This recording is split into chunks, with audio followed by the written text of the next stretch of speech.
Rahasia keberanian moral yang sesungguhnya bukanlah tentang tampil gagah atau lantang menentang arus demi terlihat berani. Keberanian moral adalah keberanian yang muncul dari kompas batin yang kuat, memilih untuk melakukan hal yang benar meskipun tidak populer, berisiko secara pribadi, berat secara emosional, tanpa jaminan hasil baik. Berikut adalah 5 rahasia inti keberanian moral yang sesungguhnya. 1. Kesetiaan pada nilai, bukan pada rasa aman. Orang yang memiliki keberanian moral tidak menjadikan kenyamanan atau rasa aman sebagai tujuan utama. Mereka rela kehilangan reputasi, jabatan, atau bahkan hubungan jika itu berarti mempertahankan prinsip dan kebenaran. Berani bukan berarti tidak takut, tetapi tetap bertindak walau takut. 2. Kemampuan untuk berdiri sendiri.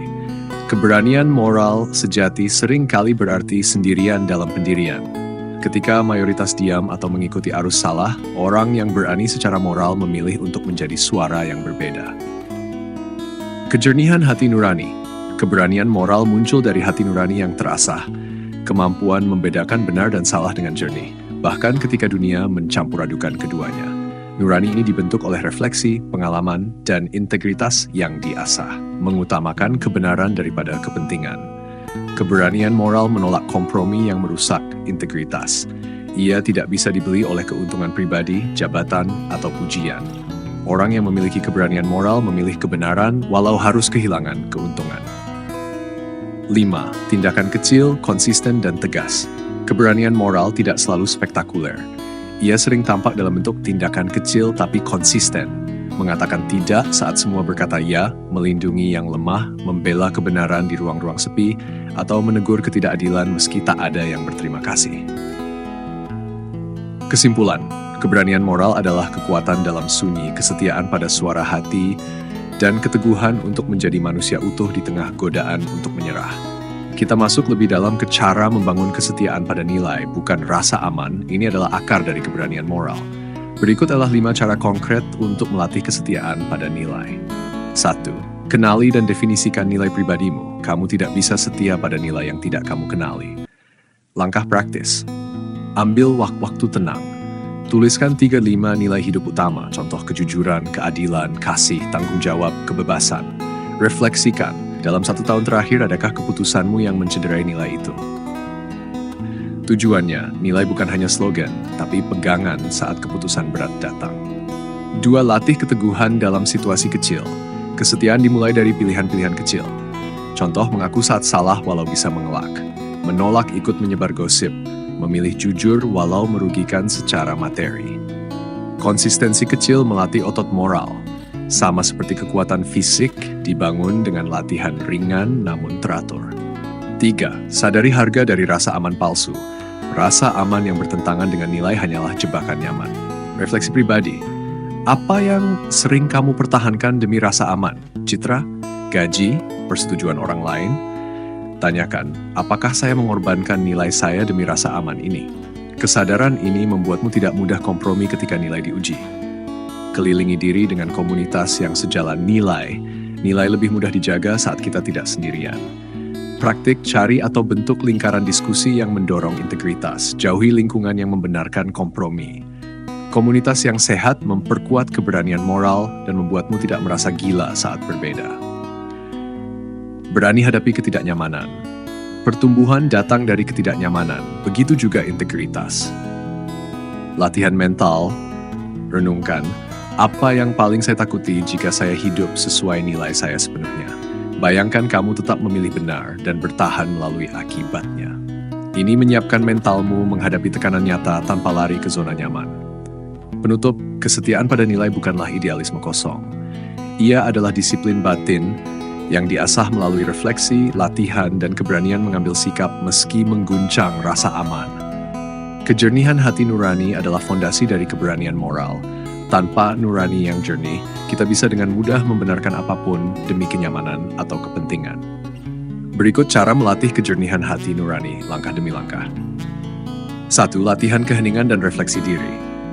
Nurani berbicara dalam keheningan, bisingnya dunia sering menenggelamkannya. Praktik, luangkan 10-15 menit sehari untuk diam dan mendengar hati sendiri. Tanyakan dalam hati, Apa yang saya lakukan hari ini yang bertentangan dengan suara hati saya? Apa keputusan saya hari ini yang saya tahu tidak selaras dengan kebenaran dalam diri? Ini melatih kepekaan dan kemampuan mengenali bisikan nurani sebelum suara dunia mendominasi. 2. Evaluasi diri secara jujur dan teratur. Kejujuran pada diri sendiri adalah cahaya bagi hati nurani.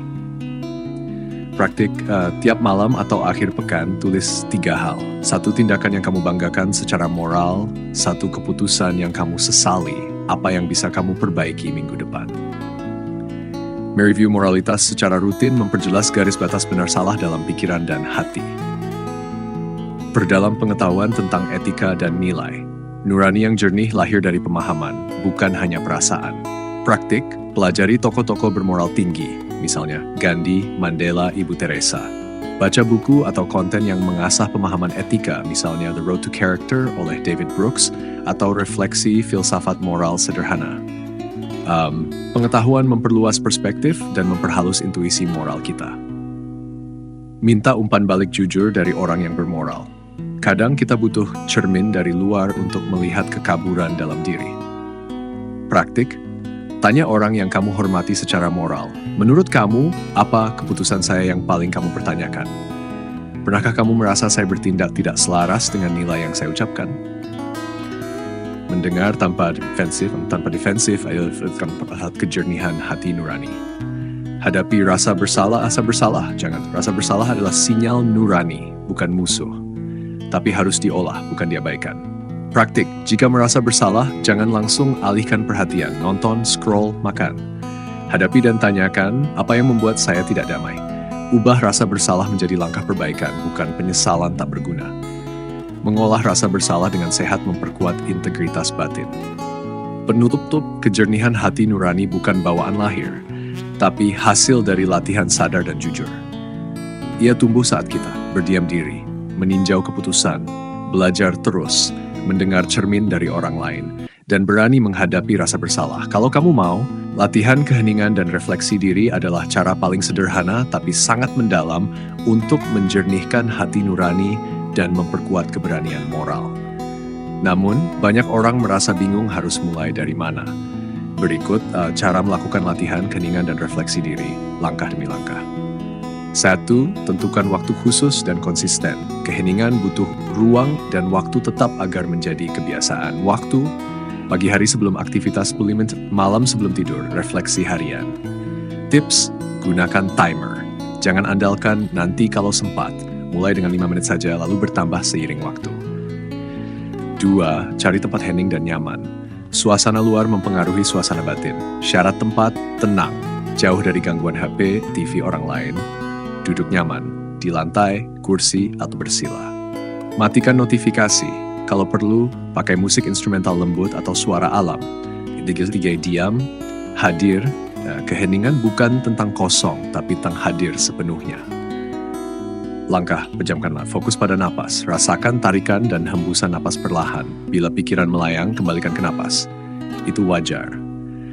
Latih hadir di sini dan sekarang. Jangan kejar pikiran positif, cukup sadar. Masuk ke refleksi diri. Refleksi bukan menghukum diri, tapi menyinari bagian dalam yang tertutup. Tanyakan pelan-pelan dalam hati, pilih 1-3 per sesi. Apa yang saya lakukan hari ini yang membuat hati saya tidak tenang?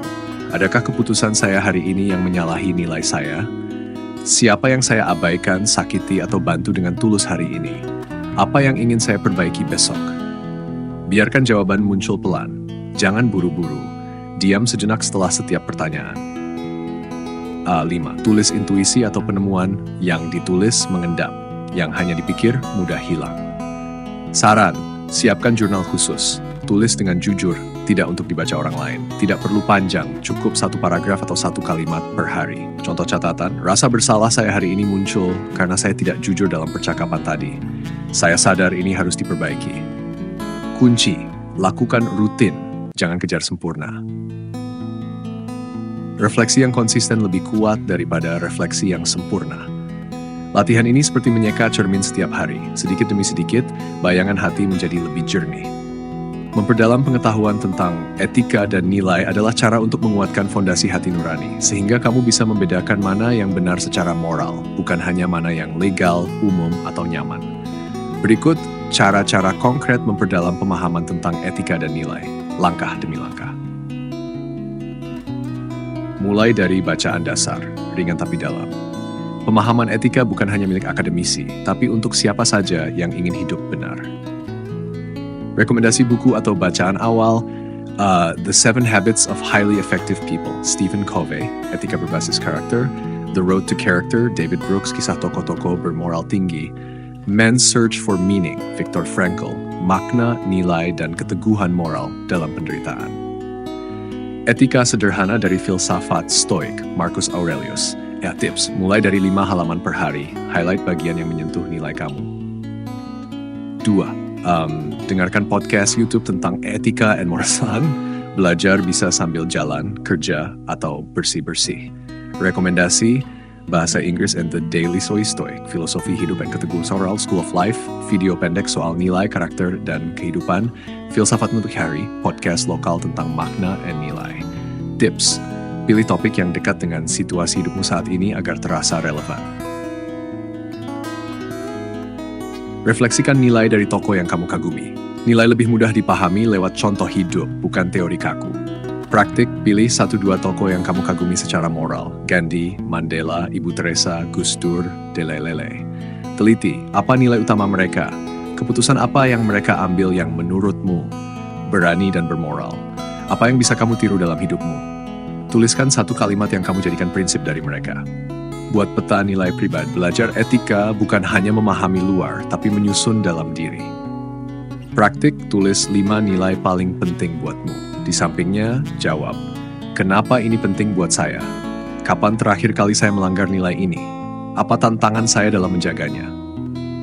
Ini membuat nilai jadi hidup dan membumi, bukan hanya ideal di kepala. Echelon 5, diskusi dengan orang bermoral kuat. Etika bukan teori, dia tumbuh dalam percakapan. Praktik, cari mentor, teman, guru, atau komunitas kecil. Angkat pertanyaan etis dalam hidup sehari-hari. Kalau melihat ketidakadilan di kantor, mana yang lebih tepat, diam atau bicara? Apakah selalu jujur itu bijak? Mendiskusikan dilema nyata akan mempertajam kompas moralmu lebih dari sekadar teori. Penutup, menumbuhkan pemahaman etika dan nilai adalah perjalanan panjang, bukan kursus kilat. Tapi setiap langkahnya memperkuat keberanian moral dan menjadikanmu pribadi yang lebih utuh. Refleksi terhadap nilai tokoh yang kamu kagumi adalah cara efektif dan personal untuk memperdalam pemahaman moral. Kenapa? Karena nilai-nilai abstrak seperti keberanian atau keadilan menjadi lebih nyata saat dilihat melalui keputusan dan tindakan hidup seseorang. Berikut cara praktis langkah dan merefleksikan nilai dari tokoh yang kamu kagumi. 1. Pilih tokoh yang kamu kagumi secara moral, bukan hanya tokoh sukses, tapi tokoh berintegritas. Contoh tokoh Nelson Mandela, nilai pengampunan, keadilan. Gus Dur, nilai kemanusiaan, pluralisme. Desa, nilai kasih tanpa pamrih. Soilek, kejujuran, keberanian moral. Atau tokoh pribadi, ayah, ibu, guru, sahabat. Kuncinya pilih tokoh yang membuat kamu merasa ingin jadi seperti itu. 2. Pelajari kehidupan dan keputusannya. Jangan hanya lihat kutipan bijaknya, lihat juga latar dan konteks hidupnya. Langkah, baca biografi, tonton dokumenter atau artikel yang membahas perjuangannya. Fokus pada momen sulit apa yang dihadapi. Apa keputusan moral tersulitnya? Apa nilai yang terlihat dari keputusan itu? Tulis poin-poin yang menyentuh hati atau mengguncang perspektifmu. Tuliskan nilai-nilai yang ia hidupi. Tanyakan apa nilai utama yang tokoh ini jaga meskipun berisiko. Contoh refleksi singkat. Nelson Mandela tetap memperjuangkan perdamaian dan rekonsiliasi meskipun pernah dipenjara 27 tahun. Nilai pengampunan, kesetaraan, kemanusiaan. Buat daftar 3 nilai utama yang kamu lihat dari tokoh itu. Mat, bandingkan dengan nilai dan pilihan hidupmu. Apakah saya bisa bersikap seperti dia dalam situasi sulit? Pertanyaan refleksi, apakah saya punya nilai yang sama? Dalam situasi apa saya gagal menjaga nilai itu? Bagaimana saya bisa mulai meneladani keberanian, kebaikan, kesetiaannya dalam skala kecil? Catat 1 tindak nyata yang bisa kamu ambil minggu ini. 5. Ulangi proses ini dengan tokoh lain. Refleksi nilai bukan sekali jalan, ini latihan membangun karakter. Tips buat jurnal kecil, nilai dari toko yang saya kagumi. Setiap minggu, refleksikan satu toko berbeda. Simpan kutipan atau kisah yang menyentuh sebagai pengingat moral. Just contoh format jurnal sederhana. Tokoh, nilai utama, keputusan yang mencerminkan nilai. Apa yang bisa saya teladani? Ibu Teresa, kasih yang menyentuh. Gus Dur, kemanusiaan, toleransi, membela minoritas saat dibenci, berani bicara saat orang diam. Meminta umpan balik jujur dari orang yang bermoral adalah salah satu cara tercepat untuk menjernihkan hati nurani dan memperkuat integritas. Tapi ini juga tidak mudah, karena butuh kerendahan hati, kesiapan untuk mendengar hal yang mungkin tidak menyenangkan, dan keberanian untuk berubah.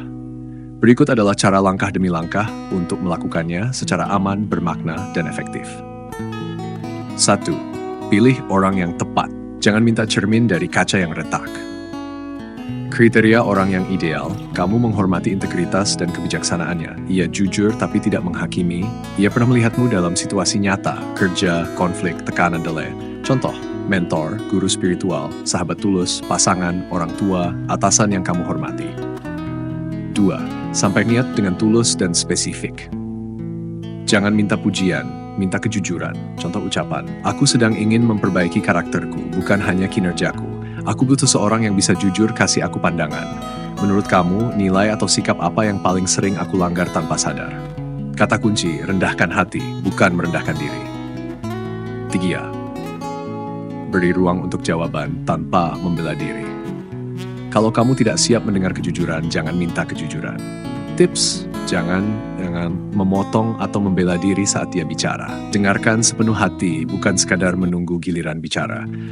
Kalau perlu, ulangi balik. Jadi maksudmu, aku sering terlihat egois meskipun niatku membantu ya. Ini menunjukkan kamu benar-benar mendengar dan ingin belajar. Catat hal penting, bukan untuk setuju tapi untuk diproses. Tulis dulu, terima nanti. Setelah sesi, tuliskan. Apa yang paling membuatmu tercenung? Apa yang kamu sangkal tapi tahu itu benar? Apa yang perlu kamu ubah secara nyata? Refleksi sesudah mendengar adalah bagian penting dari proses perbaikan. Tindak lanjuti, lalu ulangi beberapa bulan sekali. Umpan balik bukan sekali jalan, tapi cermin berkala. Contoh tindakan lanjut. Ucapkan terima kasih atas keberaniannya jujur. Mulai ubah satu hal kecil dari kritik yang masuk akal. Setelah 2-3 bulan, temui lagi dan tanya, menurut kamu ada perubahan nggak dari yang kita bicarakan dulu? Ini menunjukkan bahwa kamu bukan hanya ingin tahu, tapi ingin tumbuh. Contoh pertanyaan reflektif yang bisa kamu ajukan. 1. Menurut kamu, bagian dari sikapku yang paling tidak selaras dengan nilai yang aku ucapkan apa? 2. Apa yang sering aku abaikan secara moral? 3. Pernah nggak aku membuatmu ragu terhadap integritasku? Kapan? Kalau kamu jadi aku, nilai apa yang harus lebih aku jaga? Menyampaikan niat untuk meminta umpan balik dengan tulus dan spesifik adalah kunci agar orang lain, 1. Mau terbuka, 2. Tidak merasa canggung, dan 3. Memberikan masukan yang benar-benar berguna, bukan hanya basa-basi. Berikut cara menyampaikannya, langkah dengan contoh kalimat yang bisa langsung kamu pakai. Pembaca, buka dengan kerendah hati, bukan pembelaan. Kalau kamu mulai dengan defensif, orang lain akan menahan kejujuran mereka. Contoh, akhir-akhir ini aku lagi serius menata cara berpikir dan bersikap, tapi aku tahu kita sering gak sadar sama kekurangan sendiri. Ini membuka ruang aman dan sinyal bahwa kamu tidak minta validasi, tapi kejujuran. Jelaskan tujuanmu secara spesifik. Orang akan bingung kalau kamu cuma bilang kasih sarannya. Contoh kalimat, aku sedang belajar untuk hidup selaras dengan nilai yang aku yakini, seperti kejujuran, keberanian, dan rendah hati. Tapi aku butuh perspektif orang lain yang aku percaya. Sebutkan tujuan moral atau nilai, bukan hanya supaya jadi lebih baik. 3. Minta masukan dalam area tertentu, bukan umum. Semakin spesifik kamu bertanya, semakin jujur dan tajam jawabannya. Contoh, menurut kamu, ada nggak bagian dari sikap atau keputusan aku yang nggak selaras sama nilai-nilai itu? Pernah nggak aku terlihat jujur di mulut tapi nggak jujur di tindakan? Kalau aku bilang aku orang yang adil, kamu setuju nggak? Dan kenapa? Jangan tanya, aku gimana menurut kamu? Terlalu luas dan bikin ragu menjawab. Tutup dengan kesediaan mendengar, bukan menyanggah. Sampaikan bahwa kamu ingin dengar, bukan ingin dibenarkan. Contoh kalimat penutup. Aku nggak akan baper atau defensif. Aku benar-benar pengen tahu, walau mungkin pahit. Justru itu yang aku butuh sekarang. Kamu bukan sedang mempertahankan reputasi, kamu sedang membangun karakter. Contoh lengkai. Aku lagi ingin memperbaiki karakter dan benar-benar hidup sesuai nilai yang aku percaya. Kayak kejujuran, tanggung jawab, dan keberanian moral. Tapi aku sadar kita sering nggak sadar sama blind spot kita sendiri. Menurut kamu, ada nggak bagian dari sikap atau keputusan aku yang terasa nggak selaras dengan itu? Aku minta tolong karena aku tahu kamu jujur dan aku percaya kamu bisa lihat dari sudut yang aku nggak bisa. Aku siap dengar apapun, aku serius ingin tumbuh. Menjelaskan tujuanmu secara spesifik saat minta umpan balik adalah cara untuk menghindari jawaban yang mengambang, membantu orang lain fokus pada area yang benar-benar kamu ingin perbaiki, menunjukkan bahwa kamu serius dan siap mendengar dengan terbuka. Berikut cara menyampaikan tujuan secara spesifik, langkah demi langkah beserta contoh kalimat siap pakai. Saat tentukan tujuan refleksimu, bukan tujuan umum. Jangan cuma bilang pengen jadi lebih baik. Jelaskan lebih baik dalam hal apa. Contoh tujuan refleksi, menjadi pribadi yang lebih jujur dalam tindakan, bukan cuma kata-kata. Belajar mengendalikan ego dalam diskusi, menjadi pemimpin yang adil dan tidak bias. Mau tahu apakah aku menyakiti orang tanpa sadar? Kunci, pilih 1-2 area nilai atau karakter. Jangan terlalu banyak sekaligus. 2. Gunakan bahasa nilai bukan sekadar kinerja. Tunjukkan bahwa ini soal karakter dan integritas, bukan sekadar hasil atau penilaian kerja. Contoh kalimat, aku sedang ingin lebih jujur secara emosional, nggak cuma bilang nggak apa-apa padahal dalamnya beda. Aku ingin tahu apakah aku sudah adil saat mengambil keputusan atau masih cenderung memihak. Aku lagi belajar untuk lebih sabar dalam merespons kritik atau perbedaan pendapat. Ini memberi konteks moral yang dalam. Bukan cuma aku perfeksionis banget sih yang sering jadi damai. Sampaikan dengan sederhana dan jelas. Hindari penjelasan yang panjang dan rumit. Fokuskan dalam 1-2 kalimat inti. Contoh lengkap. Aku sadar kadang mulutku cepat, tapi aku nggak tahu apakah itu terlihat kasar atau cuma tegas.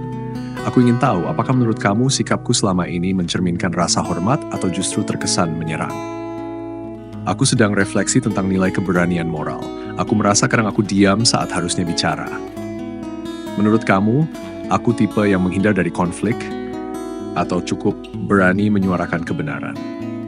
Kata kuncinya, jujur tentang niat, dan jelas soal area yang ingin dikaji. Rumus cepat untuk dirimu sendiri, catatan. Saya ingin tahu apakah sikap perilaku saya sudah mencerminkan nilai yang kamu jaga, atau justru malah efek negatif yang mungkin tidak sadari. Contoh isi rumus. Saya ingin tahu apakah sikap saya saat memimpin rapat sudah mencerminkan keadilan, atau justru malah terasa memihak tanpa sadar. Menggunakan bahasa nilai, bukan hanya bahasa kinerja saat minta umpan balik, menunjukkan bahwa kamu bukan sekadar ingin terlihat bagus, tapi sungguh ingin tumbuh secara moral dan pribadi. Ini membuat percakapan jadi lebih dalam, jujur, dan menyentuh hati.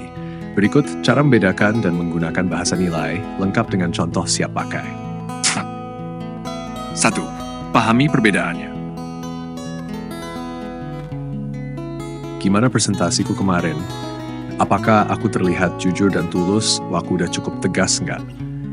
Apakah sikapku mencerminkan keberanian dan keadilan? Aku bikin kesalahan apa ya? Apa aku sudah bertanggung jawab atas kesalahan yang aku buat? Bahasa nilai menyentuh, makna di balik tindakan, bukan cuma hasil luar. Gunakan kata kunci nilai moral. Beberapa contoh nilai yang bisa kamu jadikan fokus. Kejujuran, tanggung jawab, keberanian moral, rendah hati, keadilan, empati, integritas, konsistensi antara kata dan tindakan. Pilih 1-2 nilai utama yang kamu ingin refleksikan. 3. Contoh kalimat siap pakai dengan bahasa nilai. Untuk kejujuran, menurutmu, apakah aku selama ini cukup jujur dalam menyampaikan hal-hal yang sulit, atau aku cenderung menyembunyikan demi kenyamanan? Untuk tanggung jawab, kalau ada masalah di tim, menurutmu aku tipe yang menghadapi atau malah menghindar? Untuk keadilan, waktu ngatur tugas atau ambil keputusan, kamu lihat aku lebih condong ke adil atau ada bias yang aku nggak sadari? Untuk empati, kalau ada orang lagi kesulitan, menurutmu aku cukup hadir dan pekas atau aku sering terlalu sibuk sama diriku sendiri? Kalimat seperti ini mendorong orang lain untuk memberi umpan balik yang lebih dalam dan bermakna. Rumus kalimat refleksi. Aku ingin tahu apakah aku sudah menunjukkan dalam situasi atau malah cenderung efek negatif yang mungkin gak aku sadari. Contoh pengisian, aku ingin tahu apakah aku sudah menunjukkan keberanian moral dalam menyampaikan kritik ke atasan atau malah cenderung menghindar karena takut konflik. Menggunakan bahasa nilai menunjukkan bahwa kamu peduli pada siapa dirimu, bukan hanya apa hasilmu. Menggunakan kata kunci nilai moral yang tepat saat minta umpan balik membantu mengarahkan pembicaraan ke aspek karakter dan integritas yang ingin kamu perbaiki. Ini membuat umpan balik lebih bermakna dan mendalam. Berikut cara memilih dan menggunakan kata kunci nilai moral dengan efektif plus contoh konkret. 1. Pahami makna kata kunci nilai moral.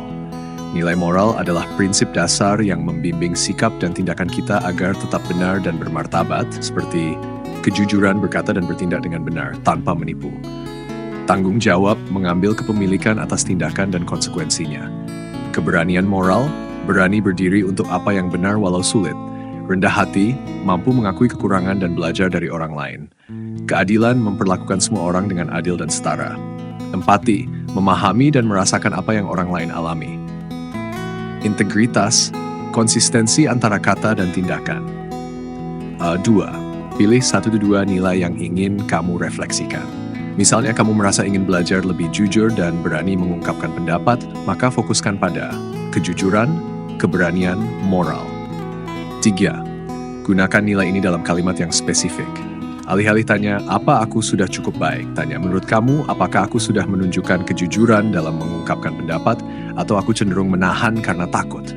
Atau, apakah aku sudah cukup berani secara moral dalam menghadapi situasi sulit di kantor, atau aku sering menghindar? 4. Contoh kata kunci nilai yang bisa kamu gunakan. Nilai moral. Pertanyaan contoh kanifan kejujuran. Kejujuran, apakah aku sudah jujur dalam kata dan tindakan? Tanggung jawab, apakah aku bertanggung jawab penuh atas kesalahan? Keberanian moral, apakah aku berani menyuarakan kebenaran walau sulit? Rendah hati, apakah aku terbuka menerima kritik tanpa defensif? Keadilan, apakah aku sudah adil dalam mengambil keputusan? Empati, apakah aku cukup peka dan peduli pada perasaan orang lain? Integritas, apakah aku konsisten antara kata dan perbuatan? 5. Rumus singkat memakai kata kunci nilai. Aku ingin tahu apakah aku sudah menunjukkan nilai dalam situasi spesifik perilaku, atau aku masih sering kebiasaan negatif yang ingin diperbaiki. Menjadi lebih berani bukan soal menjadi nekat atau tanpa rasa takut, tapi soal tetap melangkah walau takut demi kebenaran, nilai, atau pertumbuhan. Keberanian sejati bersumber dari kesadaran, bukan adrenalin. Berikut cara melatih keberanian sejati secara bertahap dan berakar kuat, terutama keberanian moral dan emosional.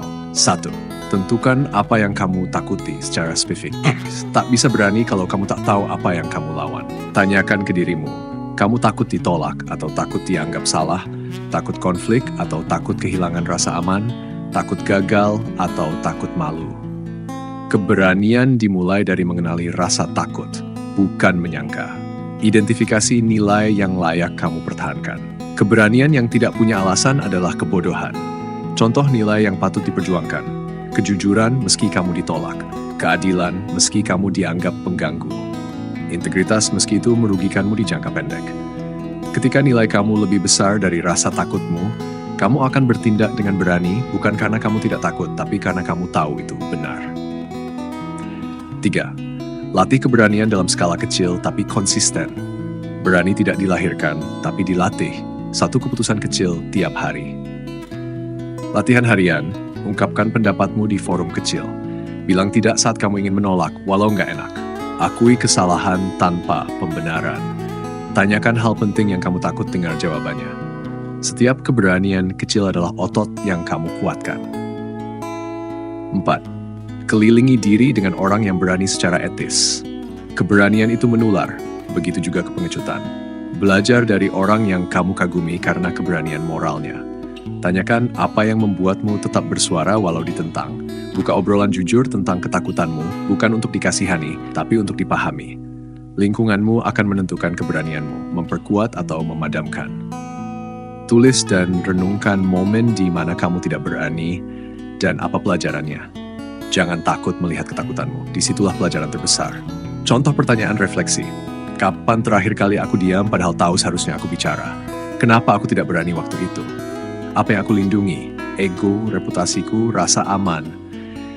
Kalau waktu diputar ulang, apa yang ingin aku lakukan berbeda? Kejujuran dalam refleksi akan mempersiapkan keberanian dalam tindakan. 6. Ingat, berani bertindak meskipun takut demi sesuatu yang bernilai. Bukan tidak takut, tapi tahu bahwa ada hal yang lebih penting dari rasa takut. Penutup, berani bukan berarti tidak takut, tapi tidak membiarkan rasa takut mengatur arah hidupmu.